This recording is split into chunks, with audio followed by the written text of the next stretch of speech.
عائشہ کو اس بات کا شدید قلب تھا کہ وہ اپنے باپ کے ساتھ ٹائم نہیں گزار پائی۔ مجھے بھی اس کے دکھ کا اندازہ تھا کیونکہ میرا باپ بھی نہیں تھا، اور میں جانتی تھی کہ بن باپ کی بیٹیوں کے لیے کتنی مشکل زندگی ہوتی ہے، چاہے وہ امیر کی بیٹی ہو چاہے غریب کی۔ مالک کی وفات سے پہلے چند گھنٹوں کے لیے میں یہاں آیا کرتی تھی، لیکن ان کی وفات کے بعد میں سارا دن یہاں رہنے لگی۔ ان کی وفات کے بعد میں نے رات کو بھی یہاں رہنا شروع کر دیا تھا، کیونکہ مجھے معلوم تھا کہ ان کی بیٹی کو میری ضرورت ہے۔ جب مجھے ضرورت تھی مالک نے ہر طرح کا سامان مجھے دیا تھا۔ اب ان کی بیٹی کو ضرورت ہے تو میرا فرض بنتا تھا کہ میں ان کی بیٹی کا ساتھ دوں۔ ویسے بھی گھر میں میرے بچے چھوٹے نہیں تھے کہ وہ اکیلے نہ رہ سکیں، اس لیے میں بے فکر ہو کر یہاں رہتی تھی۔ جب میرے مالک کو مرے ہوئے کچھ دن گزر گئے تو ایک دن صبح ان کی بیٹی کا رویہ میرے ساتھ بہت عجیب سا تھا۔ مجھے عائشہ بہت عجیب نظروں سے دیکھتی تھی۔ سارا دن میں اس کے ساتھ رہتی تھی، لیکن اس کے انداز میں وہ پہلے والی گرم جوشی نہیں تھی۔ میں اس سے مالک کی باتیں کرتی رہی، لیکن وہ چپ چاپ مجھے جواب دیتی تھی، بہت کم جواب دیتی تھی۔ میں نے پوچھا کہ عائشہ مالکن آخر ہوا کیا ہے؟ تو عائشہ نے کہا ایسی کوئی بات نہیں ہے۔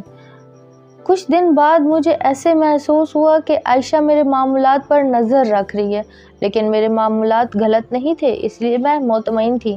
2 دن بعد اس نے مجھے بلایا اور کہنے لگی میں نے اپنے باپ کو خواب میں دیکھا ہے۔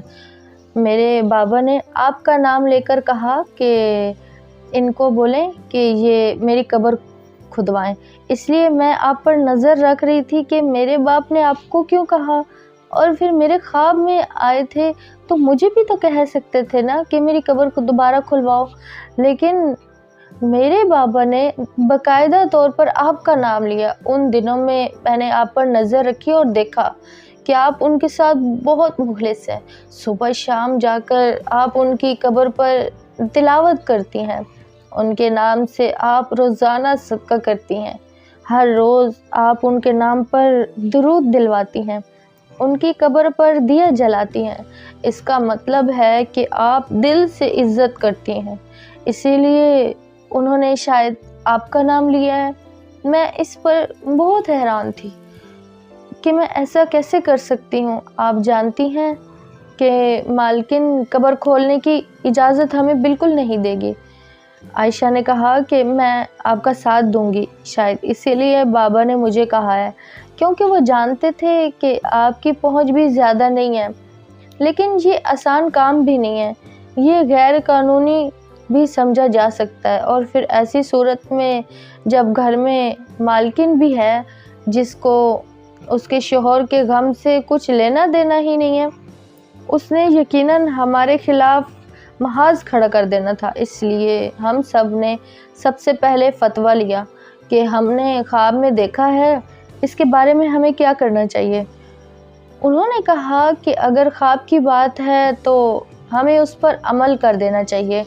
مولانا سے فتویٰ لینے کے بعد ہم نے قانون کے مطابق کام کیا اور ایک وکیل کے پاس جا کر ساری بات بیان کر دی۔ وکیل نے اس کا حل بتایا، بلکہ کورٹ سے اجازت بھی لے لی، اور اس کام میں 1 ہفتہ لگ گیا۔ 1 ہفتے بعد محلے کے وہ گورکن جنہوں نے وہ پہلے قبر کھولی تھی ان کو ساتھ لے کر آئے۔ سارے ملازمین کو یہ بات معلوم ہو گئی تھی کہ ہم قبر کشائی کرنا چاہ رہے ہیں۔ میرے ساتھ مالک کی بیٹی عائشہ بھی تھی اور وکیل بھی، اس کے ساتھ ساتھ مولوی صاحب بھی موجود تھے، جس کی وجہ سے مالکن کچھ کہہ نہیں پائی، اس لیے وہ بھی خاموشی سے ہمارے ساتھ آ کر کھڑی ہو گئی۔ اور گورکن نے دوبارہ قبر کھودی اور مٹی اٹھانے کے بعد جب اس نے اوپر سے سلیب ہٹائی تو میں حیران رہ گئی، میں کیا ہم سب حیران رہ گئے اور ہماری خوف سے آنکھیں باہر آ گئی، کیونکہ قبر تو بالکل ہی خالی تھی، اس میں میت کا ایک ٹکڑا بھی نہیں تھا۔ حالانکہ 2 ہفتوں میں میت بالکل ختم نہیں ہو سکتی نا۔ سب کو فکر شروع ہونی ہوگی کہ آخر میت گئی تو گئی کہاں، کیونکہ گھر کے اندر ہی قبر تھی اور پھر بھی میت غائب ہو گئی۔ میں نے کہا دیکھو اس قبر سے لاش غائب کہاں ہوئی؟ یہ ایسا سوال تھا جو سب کو حیران کر رہا تھا۔ مالک کی بیٹی بہت پریشان لگ رہی تھی اور رونے لگی۔ ہم سب مل کر بہت حیران تھے۔ میں مالک کی بیٹی کو چپ کروانے لگی کہ انشاءاللہ سب ٹھیک ہو جائے گا اور ہمیں معلوم ہو جائے گا کہ میت گئی تو گئی کہاں۔ پھر ہم نے یہ سوچا کہ میت کو کیسے ڈھونڈیں، آخر کسی نے میت کا کیا کرنا تھا۔ لیکن وکیل نے سب سے کہا کہ یہ بات اس گھر سے باہر نہیں جانی چاہیے، کیونکہ مرنے والا اس معاشرے میں ایک باعزت انسان تھا۔ بات باہر نکلی تو اس کے بارے میں لوگ عجیب عجیب باتیں بنائیں گے اور یہ انسان مرنے کے بعد بھی بے عزت ہو جائے گا۔ اس لیے ہم نے خود سے وعدہ کیا کہ ہم یہ بات باہر کسی تک نہیں پہنچائیں گے۔ لیکن ہمارے باہر بات نہ کرنے سے میت مل تو نہیں جائے گی نا، اسے تو ڈھونڈنا ہی پڑے گا اور اس کے لیے کسی نہ کسی کو تو قدم اٹھانا پڑے گا۔ ہم دونوں مالک کے لیے قرآن خوانی کرنے لگے تھے، لیکن اب قبر پر قرآن پڑھنے کا دل نہیں کر رہا تھا، اس لیے ان کے کمرے میں بیٹھ کر پڑھ لیا کرتے تھے۔ لیکن جب ان کے لیے قرآن پڑھنے کے لیے بیٹھتے تو پہلا خیال یہ آتا کہ میت گئی تو گئی کہاں، اور نہ جانے اور کتنی بے حرمتی ہو رہی ہوگی مردے کی، کیونکہ جو لوگ اس طرح قبر سے میت نکال کر لے گئے ہیں ان کا ارادہ اچھا تو نہیں ہو سکتا نا۔ مالک کی بیٹی اس ملک میں نہیں رہتی تھی، وہ بہت سالوں سے ملک سے باہر تھی، اس لیے اسے یہاں کے طور طریقوں کا زیادہ پتہ نہیں تھا، اس لیے وہ جہاں بھی جاتی مجھے ساتھ لے جاتی اور وہ کہیں بھی میرا تعارف اپنی ملازمہ کے طور پر نہیں کرواتی تھی، بلکہ یہ کہتی تھی کہ میں ان کی آنٹی ہوں، اور یہ بھی عزت دینے کا ایک طریقہ تھا۔ میں نے وعدہ کیا کہ میں جہاں تک ہو سکا تمہارا ساتھ دوں گی اور مالک کی میت کو ڈھونڈنے میں آپ کی ساری مدد کروں گی۔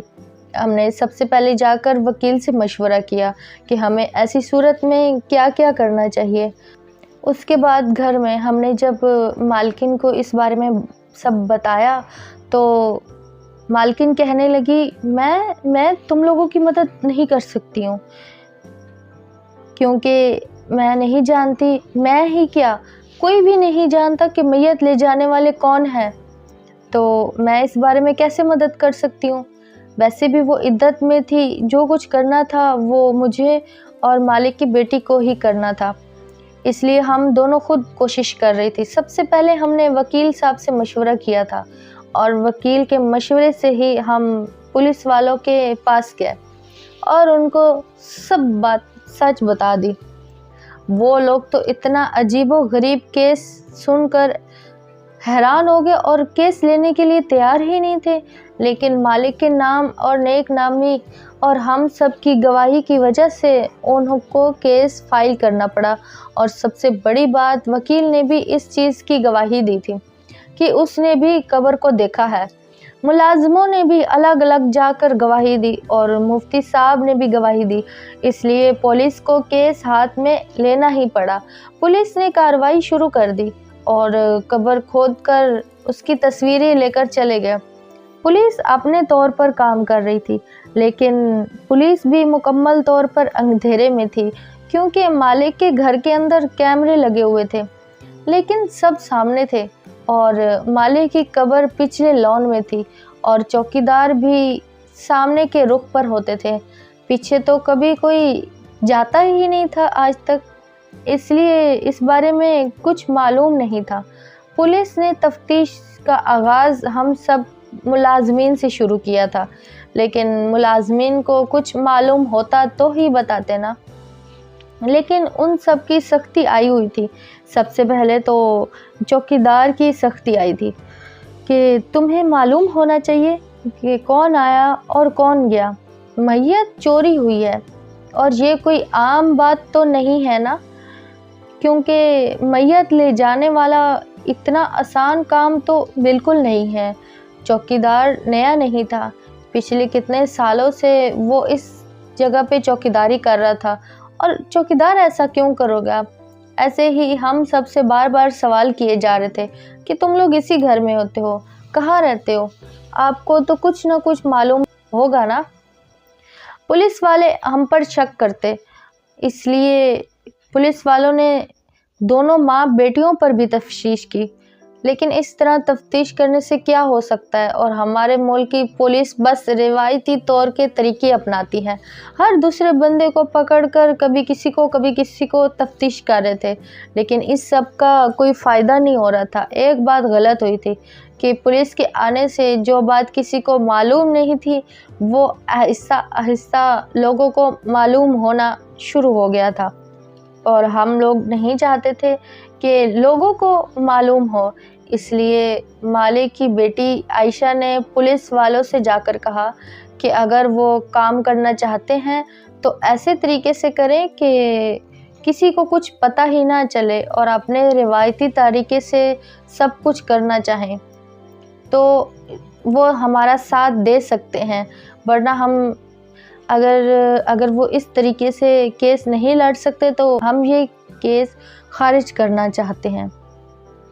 پولیس والے تو بس اسی کا انتظار کر رہے تھے۔ جیسے جب مالک کی بیٹی نے خود کیس خارج کرنے کی بات کی تو وہ خوشی خوشی کیس واپس لینے کے لیے تیار ہو گئے، جیسے کہ وہ تو چاہتے ہی یہی تھے۔ اب ہمیں ایک چھوٹی سی امید لگی تھی وہ بھی ختم ہو گئی تھی۔ اب ہمیں ہاتھ پہ ہاتھ دھرے بیٹھے رہنا اچھا نہیں لگ رہا تھا۔ ہم سب ملازمین اور مالک کی بیٹی اس مسئلے کو لے کر بہت پریشان تھی اور اپنی جگہ دعا کر رہے تھے کہ اس مسئلے کو حل کرنے کا کوئی نہ کوئی طریقہ مل جائے، بلکہ ہم سب اپنی جگہ جاسوسی کر رہے تھے، اب پرانی باتیں یاد کر رہے تھے۔ کوئی ایسی بات یاد کرتے جس سے ہمیں کوئی ہلکا سا اتنو سا کلیو مل جائے تو ہم پتہ لگا سکتے ہیں کہ مالک آخر گئے تو گئے کہاں۔ ہم لوگ تو صبح شام قبر پر جاتے تھے، ہم میں سے کسی نے نہیں دیکھا کہ قبر کھودی ہوئی ہو۔ اس لیے پہلی بات تو یہ تھی کہ اگر لاش نکالی گئی ہے تو پہلے 1-2 دنوں کے اندر ہی ہوا ہے، لیکن پہلے 1-2 دنوں میں اتنے سارے لوگ مالک کے گھر آئے تھے۔ سب سے تفتیش شروع کروائی جاتی تو یہ کام ناممکن تھا، لیکن ان سب میں سے مجرم کو تلاش کرنا بھوکے کے ڈھیر سے سوئی نکالنے کے جیسے تھا۔ لیکن حیرانگی کی بات یہ تھی کہ مالک کی بیوی اس مسئلے کو لے کر بہت مطمئن تھی۔ وہ ایسے مطمئن دکھائی رہتی تھی جیسے وہ ہمیشہ رہتی تھی، اسے اس بات سے کوئی فرق نہیں پڑتا تھا۔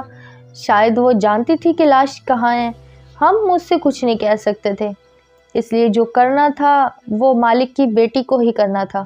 لیکن کوئی رستہ بھی نظر آتا تو کچھ کرتے نا، اور پھر ہمیں امید کی کرن نظر آئی، کیونکہ ایک دن ہمارے مالک کے قریبی دوست ان سے ملنے کے لیے آئے، اور جب انہیں معلوم ہوا کہ مالک صاحب فوت ہو گیا تو انہوں نے اس کی بیٹی سے تعزیت میں باتوں میں معلوم کیا کہ وہ ایک ریٹائر آفیسر ہیں اور ان کا بیٹا اس وقت بھی آرمی میں ہے۔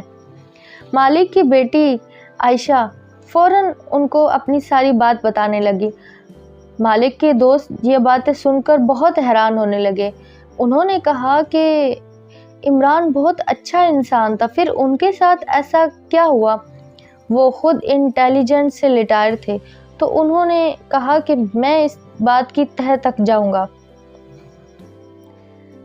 اس لیے ان کے لیے یہ سب مشکل نہیں تھا، اور ہم دونوں پھر سے امید ہو بیٹھے تھے کہ شاید مالک کی لاش مل جائے۔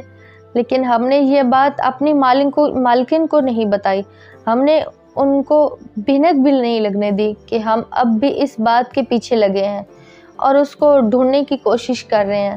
انہوں نے اپنے بیٹے کو ساری بات بتائی، اور کچھ دنوں بعد وہ دونوں باپ بیٹے واپس دوبارہ مالک کے گھر آئے۔ انہوں نے پولیس سے وہ سارے ثبوت لے لیے تھے جو پولیس نے اکٹھا کیے تھے، انویسٹیگیشن کے دوران فائل بنائی تھی۔ اور ہم سب سے بھی پوچھا کہ کیا ہوا تھا۔ ہم نے ان کو ساری باتیں تفتیش سے بتا دی۔ انہوں نے کہا کہ کچھ بھی ہو جائے یقیناً اس کے پیچھے کوئی نہ کوئی بڑی سازش ہے، اور وہ کیا ہے وہ معلوم کرنا ہی ہوگا۔ ہم نے ان کو یقین دلایا کہ ہم سب ہر طرح سے ان کی مدد کریں گے، ہمیں بس ہر صورت میں اپنے مالک کی میت واپس چاہیے۔ انہوں نے اپنی تفتیش میرے مالک کے اثاثوں کے ذریعے کرنا شروع کر دی۔ ان کی وصیت کے مطابق ان کی جائیداد کی 70% مالکن ان کی بیٹی تھی، اس لیے ان کی 2 کمپنیاں ان کی بیٹی عائشہ کے حصے میں آئی تھی اور 1 کمپنی ان کی بیوی میں آئی تھی جو کہ ان کی دوسری بیوی تھی۔ اس کے علاوہ بینک بیلنس میں سے بھی ان دونوں کا حصہ تھا، اور وہ سب چیزیں ان دونوں کو پہلے سے ہی مل گئی تھی۔ کمپنی وغیرہ ان دونوں کے نام تھی، ایسے وہ کمپنی کو چلا بھی رہے تھے۔ مالک کے دوست نے پوچھا کہ آپ لوگوں میں سے کوئی ایسی بات جانتا ہو جس کی وجہ سے آپ کو اندازہ ہو کہ میت چوری ہو سکتی ہے؟ ایسے ہی مجھے یاد آیا کہ مالک کے 2 دانت سونے کے تھے، شاید اس کی وجہ سے ہوا ہے، اس لیے میں نے یہ بات ان کو بتا دی۔ انہوں نے کہا کہ 100% یہی بات ہوگی، ان کے دانت چوری کرنے کے لیے ان کی میت کو قبر سے نکالا گیا ہوگا۔ لیکن یہ بات کس نے کیا ہے؟ یہ سب کام آسان تو نہیں ہے نا؟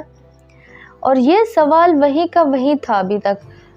مالک کے دوست اکثر مالک کے گھر آتے رہتے تھے، اس لیے ان دونوں نے نوٹ کیا تھا کہ ہم گھر کے ملازمین اس کیس میں پوری کی پوری دلچسپی لے رہے تھے، اور جو بات وہ لوگ پوری تفصیل سے بتاتے ہیں، یہاں تک کہ پرانی سے پرانی بات بھی اپنی یادداشت سے نکال کر ان کو بتا رہے تھے کہ شاید کوئی کلو مل جائے اور مدد ہو سکے۔ لیکن ان کی بیوی بالکل اس سب میں دلچسپی نہیں لے رہی تھی، اور نہ ہی اس نے کبھی پوچھا کہ کیس کا کیا بنا۔ اس لیے ان کے دماغ میں یہ بات آئی کہ شاید وہ اس سب میں شامل ہے، اور یہ بات تو میرے دماغ میں بھی تھی، لیکن چھوٹا منہ اور بڑی بات یہ بات نہیں کر سکتی تھی۔ اس لیے انہوں نے ہم سارے ملازمین کا بایو ڈیٹا نکالنے کے ساتھ مالک کی بیوی کا بھی بایو ڈیٹا نکالا، تو معلوم ہوا کہ کسی وقت میں وہ ماڈل ہوا کرتی تھی، لیکن مالک سے شادی کرنے کے بعد انہوں نے ماڈلنگ چھوڑ دی۔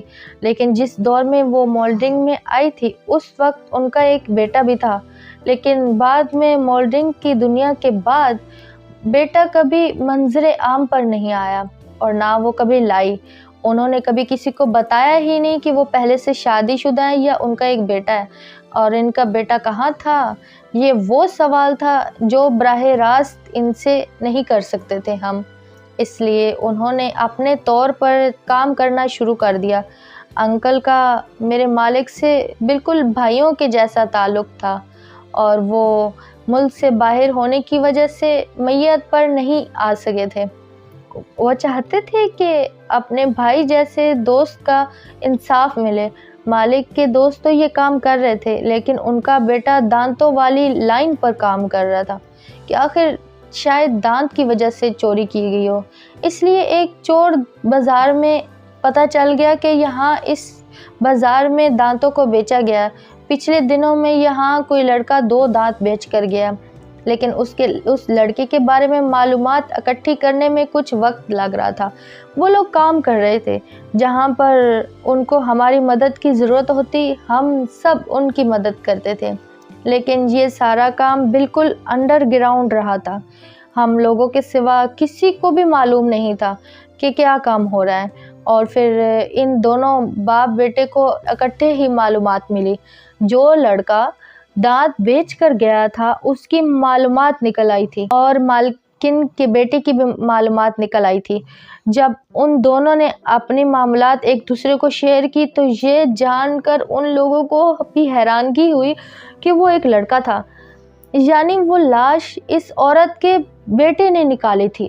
اب اس کو پکڑنا بے حد ضروری ہو گیا تھا، اس لیے اس آدمی کے بیٹے نے اپنی سروسز کا الزام کر کے دوبارہ اس کیس کو ری اوپن کروایا، کیونکہ یہ کیس آرمی کے انڈر میں تو آ نہیں سکتا تھا، وہ تو اپنے طور پر کام کر رہے تھے، اس لیے پولیس کو ہر قسم کی معاملات دے دی، یعنی پکی پکائی کھیر مل گئی۔ تو پولیس نے بھی اس کیس کو اوپن کر دیا، بلکہ میری چھوٹی مالکن جا کر اس کیس کو ری اوپن کروایا۔ اس کے بعد انہوں نے فوراً اس لڑکے کو گرفتار کیا۔ جب انہوں نے ساری بات ہمیں بتائی تو ہم سب بھی حیران رہ گئے۔ مالکن کے بیٹے نے بتایا کہ وہ شروع سے ہی ماں کی دولت پر عیش کر رہا تھا، ماں ان کو ہمیشہ پیسے دیتی تھی اور اسی وجہ سے وہ عیش و عشرت کی زندگی میں پڑ گیا تھا۔ جب اس کا شوہر بیمار ہوا تو اس کی ماں کو بھی فکر پڑ گئی کہ کہیں اس کا شوہر تمام جائیداد اپنی بیٹی کے نام نہ کر دے، اس لیے مالکن نے بیماری کے دنوں میں ہی اپنا اور اپنے شوہر کے نام کا ایک جوائنٹ اکاؤنٹ کھلوا لیا تھا اور بلیک چیک پر سائن کروا کر پیسے نکلوا کر اپنے اکاؤنٹ میں ڈلوا دیے۔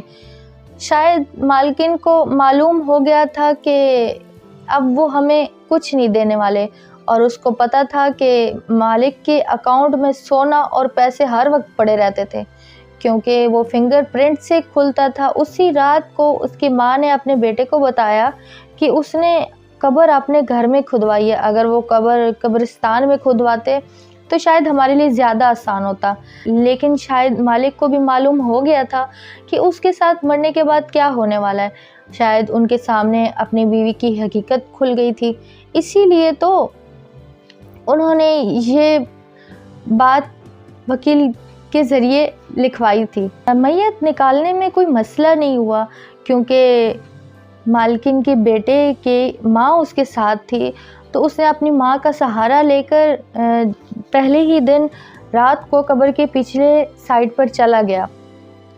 قبر دوبارہ کھول کر اور بند کر دی۔ میت کو انہوں نے ایک بورے میں ڈالی، کیونکہ اس وقت ٹینٹ والے سامان لے کر جا رہے تھے، اس لیے کسی نے ان کی طرف دھیان ہی نہیں دیا، اور وہ اپنے دوستوں کے ساتھ مل کر یہ کام سارا انجام دے دیا۔ اس نے نہ صرف ان کے دانت بلکہ ان کے گردے اور اس طرح کی چیزیں بھی نکال کر بیچ دی۔ اس نے بتایا کہ اس نے سب چیزیں نکالی اور ان کے ہاتھ کا انگوٹھا بھی کاٹ کر دوسرے دن ساتھ لے کر آیا تھا، جس سے وہ لاکر چلتا تھا۔ اس لاکر کو کھول کر مالکن کی بیوی اور بیٹے نے سب کچھ نکال لیا تھا، لیکن میت ان لوگوں نے ایک پرانے قبرستان میں قبر کھود کر دفن کر دی ہے، کیونکہ ان کا جرم بہت بڑا تھا۔ اس میں ہماری مالکن بھی برابر کی شریک تھی، اس لیے پولیس نے دونوں کو گرفتار کر لیا، اور جس دولت کی خاطر انہوں نے اتنا گھنونا کام کیا تھا ان کے کچھ کام نہ آئی۔ ناظرین، اس طرح سبق امبوز کہانیاں سننے کے لیے ہمارے ساتھ جڑے رہیے، ہمارے چینل کو سبسکرائب کریے اور کمنٹ میں بتائیے گا آپ لوگوں کو آج کی سٹوری کیسی لگی۔ اللہ حافظ۔